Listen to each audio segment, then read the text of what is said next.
Imaginez un instant que vous levez les yeux vers le ciel nocturne. Vous voyez des étoiles, des planètes, et peut-être même une étoile filante.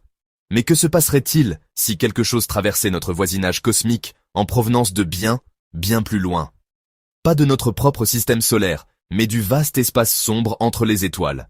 En 2017, c'est exactement ce qui est arrivé. Des scientifiques ont repéré un objet, le tout premier de son genre, jamais observé par des yeux humains. Ils l'ont nommé Oumuamua, un mot hawaïen signifiant « un messager venu de loin, arrivé le premier ». Ce nom était parfait, car Oumuamua était véritablement un éclaireur venu d'un autre système stellaire, rendant une visite éphémère au nôtre avant de disparaître de nouveau dans l'océan cosmique. Cette découverte fut un événement monumental pour l'astronomie. C'était comme trouver un message dans une bouteille qui avait dérivé à travers un océan incroyablement vaste. Le mystère d'Oumuamua a captivé l'imagination des gens du monde entier. Son arrivée a ouvert un tout nouveau chapitre dans notre exploration de l'univers. L'histoire d'Oumuamua commence le 19 octobre 2017. C'était une nuit claire à Hawaï, à l'observatoire de Haleakala. Un puissant télescope nommé Pan-STARRS-1 scannait le ciel automatiquement, à la recherche d'objets proches de la Terre comme des astéroïdes, qui pourraient menacer notre planète. Soudain, le système a signalé un faible point lumineux, se déplaçant incroyablement vite. Au début, les astronomes pensaient à un petit astéroïde local. Mais en suivant sa trajectoire, ils ont vite compris que quelque chose n'allait pas. L'objet ne tournait pas autour du Soleil, dans une douce ellipse. Sa trajectoire était une courbe nette et ouverte, une hyperbole. Imaginez lancer une balle si fort qu'elle ne retombe jamais.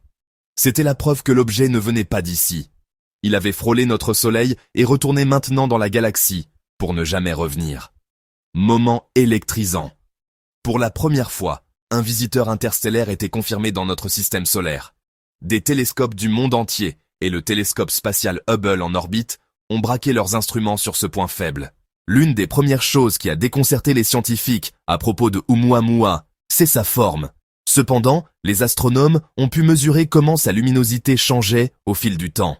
La luminosité de Oumuamua variait considérablement, devenant 10 fois plus brillante et plus faible toutes les 7 à 8 heures. Cela suggérait qu'il culbutait dans l'espace et avait une forme très extrême. La meilleure explication était qu'il était très allongé, peut-être 10 fois plus long que large, ou de crêpe très plate. En analysant la lumière du soleil qui se reflétait sur Oumuamua, les astronomes ont déterminé qu'il avait une teinte sombre et rougeâtre, qui ont été exposés au rayonnement cosmique pendant des milliards d'années. Cela suggère que Oumuamua avait une longue et ancienne histoire. Le plus grand mystère de tous, cependant, était son mouvement. Les astronomes ont remarqué qu'il ne ralentissait pas autant qu'il aurait dû. La gravité seule ne pouvait pas expliquer sa trajectoire. Quelque chose lui donnait une petite poussée supplémentaire. Pour une comète, c'est normal. Lorsque le Soleil chauffe une comète, la glace se transforme en gaz et s'échappe comme de minuscules moteurs de fusée. Mais Oumuamua n'avait pas de queue visible. Alors, qu'est-ce qui le poussait? C'était le mystère central. Oumuamua était un faisceau de contradictions. Face à un objet aussi étrange, les scientifiques ont proposé plusieurs explications naturelles. Une idée principale était que Oumuamua était un nouveau type de comète. Une théorie de l'iceberg d'hydrogène suggérait que Oumuamua pourrait être un bloc gelé d'hydrogène solide. En s'approchant du Soleil, l'hydrogène se serait vaporisé, créant la poussée sans queue de poussière visible. Mais cette idée avait ses propres problèmes. Il n'est pas certain qu'un iceberg d'hydrogène puisse se former naturellement, ou qu'il puisse survivre au long voyage interstellaire sans s'évaporer. Une autre théorie proposait que Oumuamua était un iceberg d'azote, un fragment détaché d'une planète de type Pluton dans un autre système solaire. Nous savons que Pluton possède de vastes glaciers d'azote gelés. En approchant du Soleil, l'azote se serait sublimé, fournissant la légère poussée. Mais la théorie la plus discutée est venue d'Avi Loeb. Il a noté que toutes les explications naturelles avaient des défauts. Et si Oumuamua n'était pas naturel du tout? Loeb a suggéré que Oumuamua pourrait être un artefact, une sonde à voile solaire. L'idée a été très controversée. Elle a déclenché un énorme débat scientifique. Beaucoup sont restés sceptiques, insistant sur l'épuisement des explications naturelles. Mais le débat a montré à quel point Oumuamua était inhabituel. C'était une anomalie, si étrange que même les théories naturelles étaient difficiles à prouver. Une petite mais alléchante fenêtre restait ouverte aux spéculations. Alors que les débats sur Oumuamua faisaient rage, le ciel nous a réservé une autre surprise. En août 2019, l'astronome amateur Gennady Borisov l'a repéré. L'objet suivait une trajectoire hyperbolique, c'est donc un visiteur interstellaire. Il a été nommé 2I Borisov, 2I, Itchluf, deuxième objet interstellaire découvert. 2I Borisov était différent dès le départ. À l'approche du Soleil, il a développé une grande coma floue et une queue bien distincte. Il se comportait comme une comète classique. Il était composé de glace et de poussière. Sous la chaleur solaire, la glace a sublimé libérant du gaz et de la poussière. On a pu l'étudier beaucoup plus longtemps qu'Oumuamua. L'analyse nous a offert un aperçu chimique d'un autre système solaire. Ils ont trouvé l'eau, le monoxyde de carbone, mais dans des proportions différentes de nos comètes. Sa découverte a rendu Oumuamua encore plus étrange. L'histoire des visiteurs interstellaires, vous savez, a pris une autre tournure fascinante début 23. Une comète, d'abord nommée C2023 A3, Tsushinshan Atlas, a été découverte. On prédisait qu'elle deviendrait un spectacle dans notre ciel fin 2024. Mais alors que les astronomes affinèrent son orbite, ils ont remarqué quelque chose d'étrangement familier. Sa trajectoire n'était pas une hyperbole parfaite. Cela suggérait une origine dans le nuage d'Oort lointain. Puis, en janvier 2025, une nouvelle analyse de sa trajectoire avant l'entrée dans le système solaire interne a révélé une vérité stupéfiante. Son orbite originale était hyperbolique. C'était un autre objet interstellaire. Il a été reclassé 3I, Atlas, le troisième visiteur interstellaire confirmé. Cette découverte, confirmée mi-2025, en s'approchant du Soleil, il a commencé à montrer des signes d'activité.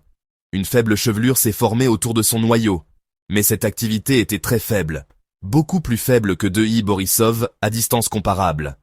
Il semblait se situer entre les deux, une comète timide, se réveillant légèrement à la chaleur solaire. Quand on compare 3I Atlas et Oumuamua, la comparaison est honnêtement incroyablement révélatrice. La différence la plus frappante, bien sûr, est le niveau d'activité. Oumuamua était totalement inerte. En revanche, 3I Atlas a produit une faible coma. Cela signifie qu'il libérait du gaz. Et c'est un lien vraiment crucial. Le dégazage de 3I Atlas, bien que faible, est presque certainement la cause de sa subtile accélération non gravitationnelle.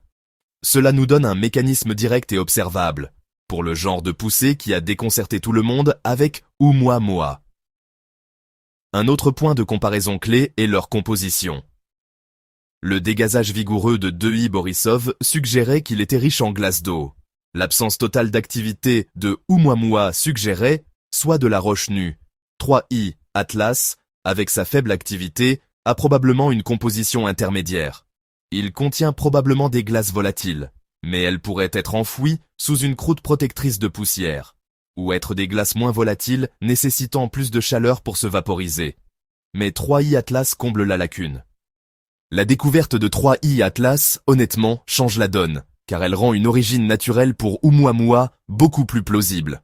Le mystère central d'Oumuamua, son accélération inexplicable, les scientifiques ont eu du mal à l'expliquer. Maintenant, avec 3I Atlas, nous avons un exemple réel. Une comète avec une coma très faible qui produit assez de dégazage pour modifier sa trajectoire. Cette découverte renforce l'idée d'une comète noire. Imaginez une comète vieille, couverte d'une croûte épaisse de poussière. Près du Soleil, seuls des gaz s'échappent par fissures ou évents. Ces molécules peuvent être peu réfléchissantes. De plus, il y a 3 types d'objets interstellaires distincts. Une roche inerte, une comète classique, une comète faiblement active. Ce qui montre une grande diversité galactique. Oumuamua n'est plus une anomalie extrême. C'est une extrémité d'un spectre que nous découvrons. La question change, pas seulement qu'était-ce, mais que nous disent ces objets sur la formation et l'évolution des systèmes planétaires. Les visites de Oumuamua, de 2I Borisov et maintenant de 3I Atlas ont, vous savez, ouvert les portes à un tout nouveau domaine scientifique, l'archéologie interstellaire. Pour la toute première fois, nous ne nous contentons pas d'observer d'autres systèmes stellaires de loin. Des morceaux d'entre eux nous parviennent directement. Ces visiteurs interstellaires nous obligent à poser des questions plus grandes et plus profondes. Quelle est la fréquence de ces objets? Et avec des télescopes plus puissants, qu'est-ce que cela nous apprend sur la formation des systèmes planétaires? Les éléments constitutifs de la vie sont-ils transportés entre les systèmes stellaires sur ces objets? Le mystère des origines spécifiques de Oumuamua demeure. Sa forme extrême reste inexpliquée, ce qui en fait une affaire classée cosmique. En fin de compte, ces messagers interstellaires remettent en question notre place dans l'univers. Il fait partie d'un vaste écosystème galactique interconnecté.